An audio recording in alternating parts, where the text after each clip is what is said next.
नमस्कार दोस्तों, के न्यूज की खास पेशकश समर अभिषेक में आपका स्वागत है। मैं हूं प्रबुद्ध चौहान। मायावती उत्तर प्रदेश की 4 बार मुख्यमंत्री रहीं। दलित समाज में गहरी पैर रखने वाली बसपा सुप्रीमो मायावती के राजनीतिक सफर की आज बात करेंगे। मायावती ने इतिहास बनाया जब वे उत्तर प्रदेश की मुख्यमंत्री के रूप में चुनी जाने वाली भारत की पहली दलित महिला बन गई।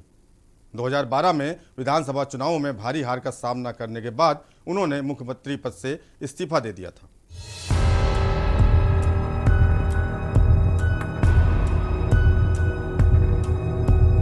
पूर्व में शिक्षक रही मायावती की राजनीति में शुरुआत तब हुई जब बसपा संस्थापक कांशीराम ने उनसे संपर्क किया। उन्होंने मायावती को राजनीति में शामिल किया और बाद में अपना नेतृत्व उनको सौंप दिया।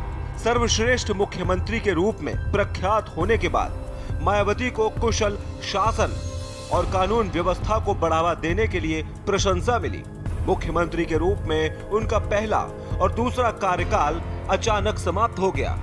जब कार्यकाल में कुछ महीनों तक कार्य करने के बाद उन्हें इस्तीफा देने के लिए मजबूर होना पड़ा। उनका तीसरा कार्यकाल 1 वर्ष तक चला और उन्होंने पूर्ण चौथे कार्यकाल तक पदभार संभाला।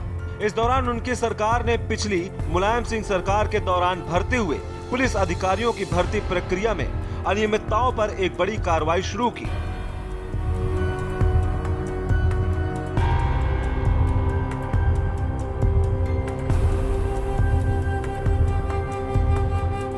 मायावती ने 1989 में बिजनौर निर्वाचन क्षेत्र से अपना पहला लोकसभा चुनाव जीता। वो 1994 में राज्यसभा के लिए भी चुनी गई। मायावती का जन्म 15 जनवरी 1956 को नई दिल्ली के हिंदू परिवार में हुआ था। उनके पिता प्रभुदास गौतम बुद्ध नगर में एक डाकघर में कर्मचारी थे। मायावती का पैतृक गांव बादलपुर प्रदेश के गौतम बुद्ध नगर जिले में है। मायावती के 6 भाई और 2 बहनें हैं। मायावती को बहन जी के नाम से भी जाना जाता है। मायावती ने 1998-2004 में अकबरपुर निर्वाचन लोकसभा क्षेत्र से 3 और कार्यकाल पूरे किए। 2014 में मायावती की पार्टी को आम चुनावों में बीजेपी ने अलग कर दिया, जहां बसपा राज्य में एक भी सीट हासिल करने में नाकाम रही। हालांकि हाल के घटनाक्रम उनके धीमे लेकिन निश्चित रूप के राजनीतिक परेशानी से बाहर निकलने का रास्ता इंगित करते हैं। सपा के साथ मायावती का गठबंधन भी रहा था।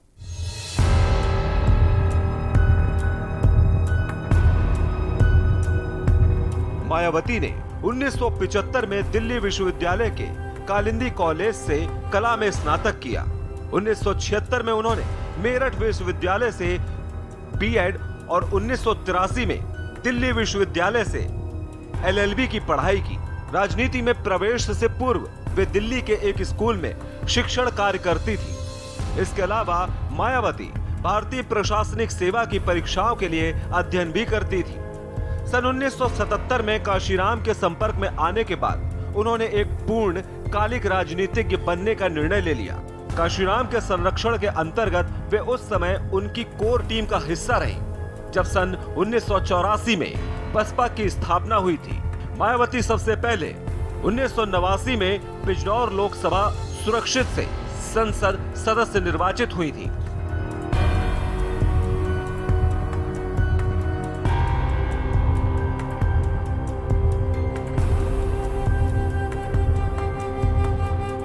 उन्नीस में मायावती ने पहली भारतीय दलित महिला के रूप में उत्तर प्रदेश राज्य की मुख्यमंत्री के पद की शपथ ली।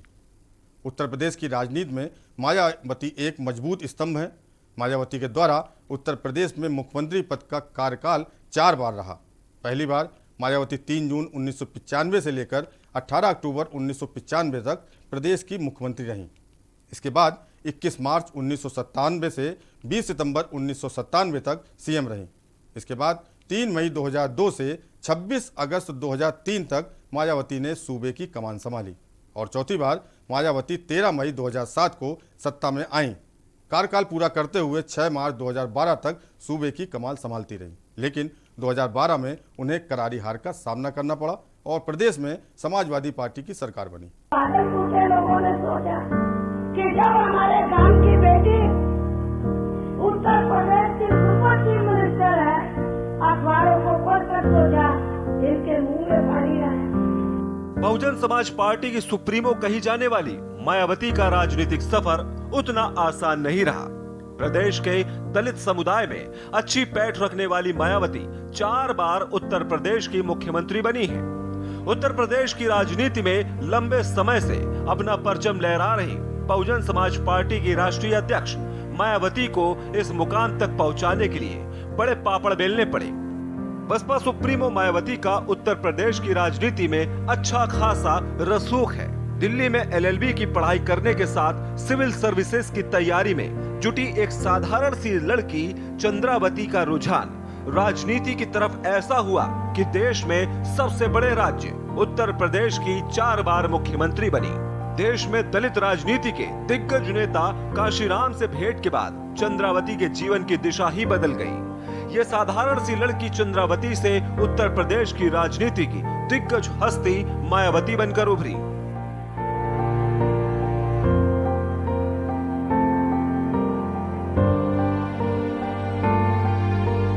यहां रुकेंगे एक छोटे ब्रेक के लिए, जल्द लौटते हैं।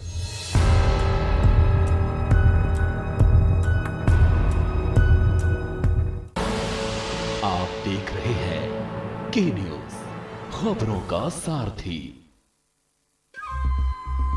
सुपुत्र मेडिटेशन गुरु बेहद नेक और पिताश्री थोड़े रंगीले, थोड़े दिल फेंक। दोनों के अलग हैं रंग, पर दोनों का एक अनोखा स्वाद। कमला पसंद, अनोखा स्वाद। जब पशुओं को मिलेगा प्यार और मिल्को मोर पशु आहार तो दूध बहेगा, मुनाफा बढ़ेगा। मिल्को मोर पशु आहार। पर ये दिल है कि चख रहा है उन्हीं अल्फाजों का दूर कितना भी जाओ, इस जुबान से दूर ना जा पाओगे। विमल, बोलो जुबान केसरी। और खुशबू में झूम के भाई लेके आए गोल्डी मसाले। गोल्डी मसाले, खुशबू और स्वाद ऐसा तो रिश्तों में गुस्सा कैसा। आप देख रहे हैं के न्यूज, खबरों का सारथी।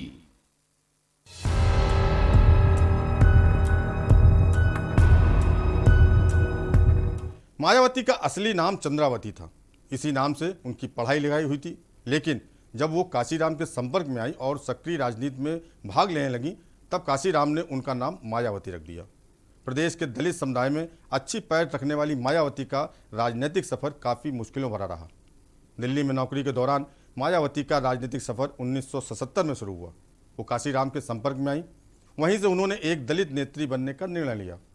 काशीराम के संरक्षण में 1984 में बसपा की स्थापना के दौरान वो काशीराम की कोर टीम का हिस्सा रही।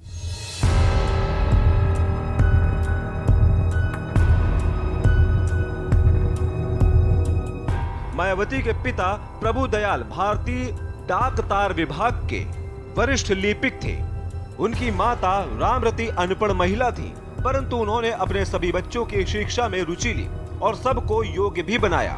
मायावती के 6 भाई और 2 बहन हैं। इनका पैतृक गांव बादलपुर प्रदेश के गौतम बुद्ध नगर जिले में है। बीए करने के बाद मायावती ने दिल्ली के कालिंदी कॉलेज से LLB किया। पढ़ाई के प्रति इनका इतना रुझान था कि सिविल सर्विसेज की परीक्षा की तैयारी के साथ इन्होंने B.Ed भी किया। इसके बाद अपने करियर की शुरुआत दिल्ली के एक स्कूल में एक शिक्षिका के रूप में की। उन्होंने सिविल सर्विसेज की तैयारी भी की।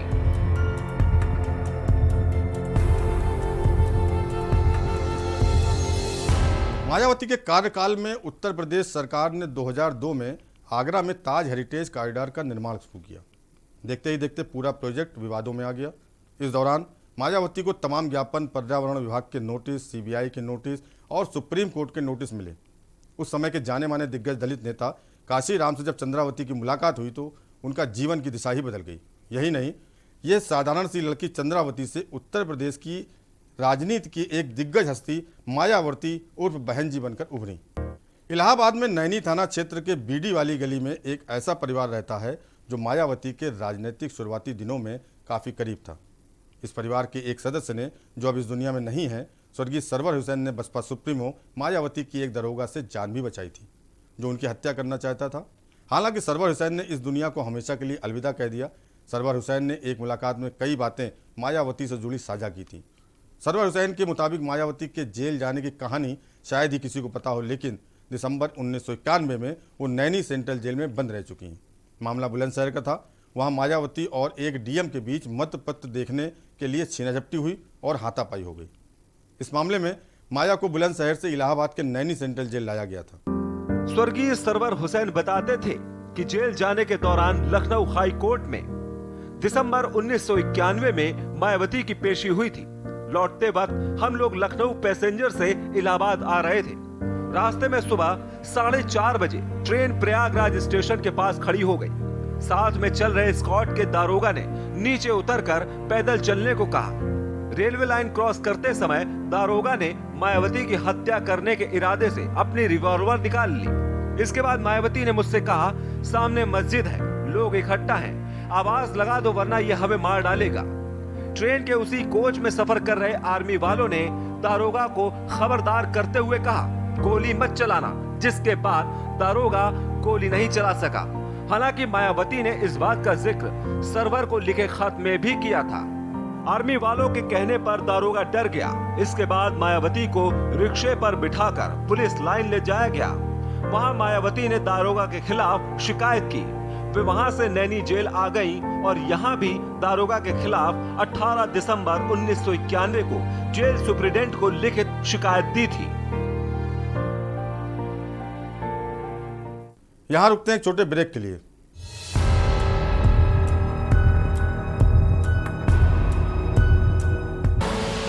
आप देख रहे हैं के न्यूज, खबरों का सारथी। हम सभी जानते हैं कि दिल्ली और उसके आसपास के इलाकों में हर साल अक्टूबर नवंबर के महीनों में पराली के धुएं से प्रदूषण बढ़ जाता है। सर्दियों में पंजाब, हरियाणा और उत्तर प्रदेश में पराली के जलने वाले धुएं से दिल्ली के करोड़ों लोगों को सांस लेने में तकलीफ होती है। हमारे किसान भाइयों को मजबूरी में अपनी पराली जलानी पड़ती है, क्योंकि उनके पास कोई और दूसरा रास्ता ही नहीं होता। अब दिल्ली सरकार ने पराली से होने वाले प्रदूषण को खत्म करने के लिए एक ठोस कदम उठाया है। दिल्ली सरकार ने भारतीय कृषि अनुसंधान संस्थान पूसा द्वारा विकसित बायो डीकंपोजर तकनीक को दिल्ली में लागू कर दिया है। पूसा इंस्टीट्यूट के बायो डीकंपोजर तकनीक से पराली को गलाकर वहीं खाद में बदला जा सकता है। दिल्ली सरकार ने इस तकनीक को लागू कर दिया है और इसका सारा खर्च दिल्ली सरकार उठा रही है। और जब खेत में ही उस पराली का खाद बन जाएगा तो वो जमीन की उर्वरता भी बढ़ाएगा। मतलब किसानों की अगली फसल भी बढ़िया होगी। यही तो हमारे किसानों को चाहिए। और सबसे बड़ी बात, जब पराली नहीं जलेगी तो प्रदूषण भी नहीं होगा। इसमें सबका फायदा है। पहले हमें अपनी पराली जलानी पड़ती थी, लेकिन इस बार हमें ऐसा नहीं करना पड़ा। दिल्ली सरकार ने पराली को खाद में बदलने के लिए हमारे खेतों में ये छिड़काव करवाया है। ये बहुत ही आसान था और हमें तो बहुत फायदा हुआ। ये पूरा काम दिल्ली सरकार ने खुद कराया है। हमें तो एक पैसा नहीं देना पड़ा और हमारी पराली यही खेत में ही खाद बन गई है और प्रदूषण भी नहीं हुआ। ये बहुत बढ़िया समाधान है। दिल्ली सरकार प्रदूषण को खत्म करने के लिए युद्ध स्तर पर तो काम कर ही रही है, साथ ही किसानों की सुविधाओं का भी पूरा ख्याल रखा जा रहा है।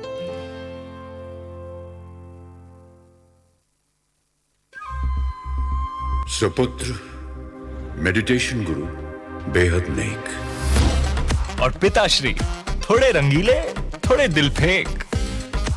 दोनों के अलग हैं रंग, पर दोनों का एक अनोखा स्वाद। कमला पसंद, अनोखा स्वाद। और इसी बीच आपको लखीमपुर से इस वक्त की बड़ी खबर बता देते हैं। लखीमपुर से इस वक्त की बड़ी खबर, डिप्टी सीएम के लखीमपुर दौरे के दौरान हुआ बवाल। इस जो वहाँ पर प्रोग्राम है उसका विरोध करेंगे और इसी वजह से वहाँ पर सैकड़ों किसान पहले से ही तैयार थे।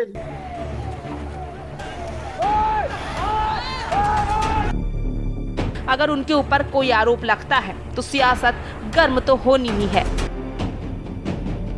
किसानों के मौत के बाद आरोपियों की गिरफ्तारी की मांग को लेकर सभी राजनीतिक दलों ने मोर्चा खोल दिया। हम लोगों ने पाया कि वो नॉन कोऑपरेशन कर रहे हैं, सहयोग नहीं कर रहे हैं, विवेचना में कई सारी बातें नहीं बताना चाह रहे हैं। आज जिस तरह से आशीष मिश्रा की गिरफ्तारी हुई है, नमस्कार, बहुत ही अच्छा लगा जो कि आप दर्शकों की राय इस मामले पर ले रहे हैं।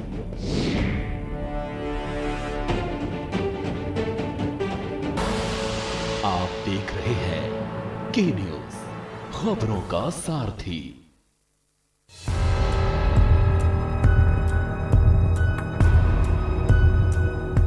मरहूम सरवर हुसैन के पुत्र अहमद हुसैन पुरानी यादें ताज़ा करते हुए बताते हैं कि नैनी जेल से छूटने के बाद मायावती और बसपा के सांसद रहे हरभजन सिंह लाखा उनके घर आकर 15 दिन रहे थे। घर जाने के बाद 28 जनवरी 1992 को उन्होंने एक खत लिखा जिसमें हमारे काम की तारीफ की। मायावती ने लिखा था कि आपके रिश्तेदार का दिया हुआ सूट पहना है, अब से हमेशा सूट ही पहनूंगी।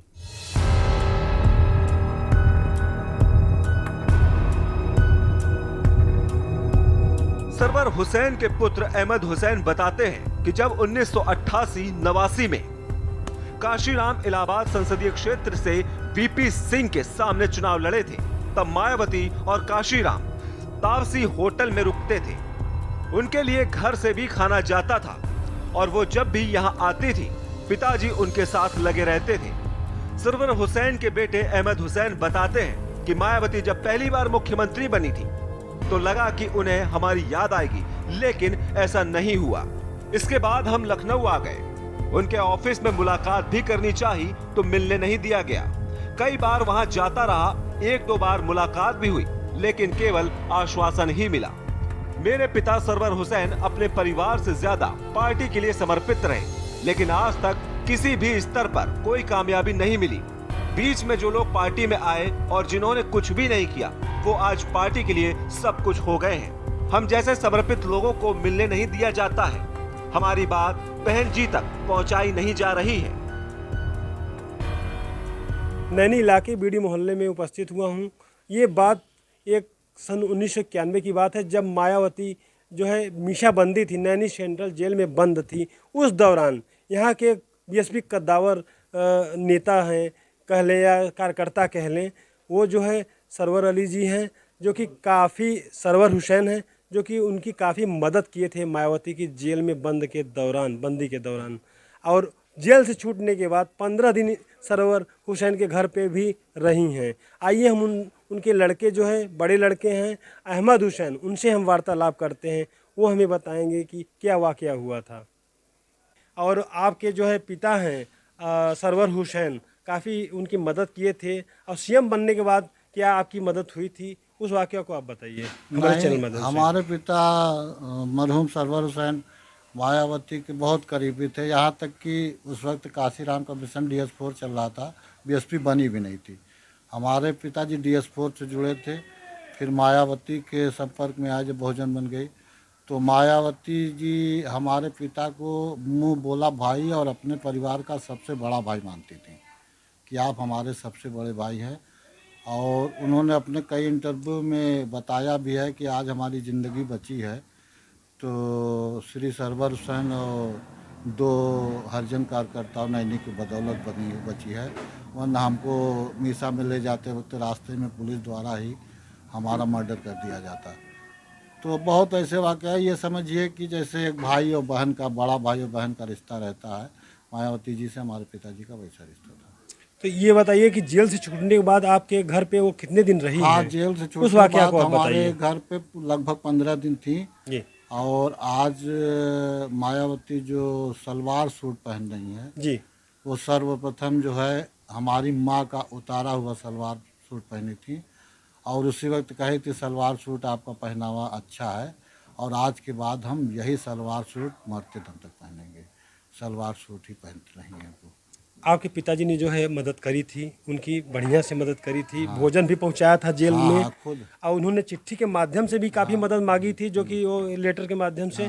तो वो सीएम बनने के बाद जो है क्या आपके परिवार की तरफ या पार्टी ने आप रुख किया, आपकी को मदद के लिए कुछ किया पार्टी ने?